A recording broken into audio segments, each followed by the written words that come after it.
काम कर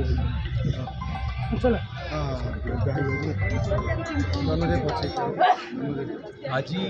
पुरी अनुष्ठित विजय संकल्प समावेश माननीय अमित शाह जी जो भाव में जोश भर सारा कोरे आम जो जनसाधारण भितर जोश उद्दीपना देखते निश्चित कोरेवासी आम सहित अच्छा कोरेवासी स्वाभिमान सहित अच्छा आम बहुत बड़ मार्जिन विजय को जाऊँ अमित शाह जी वक्तव्य जो भाव में शिक्षित उत्पादन सहित विभिन्न इश्यू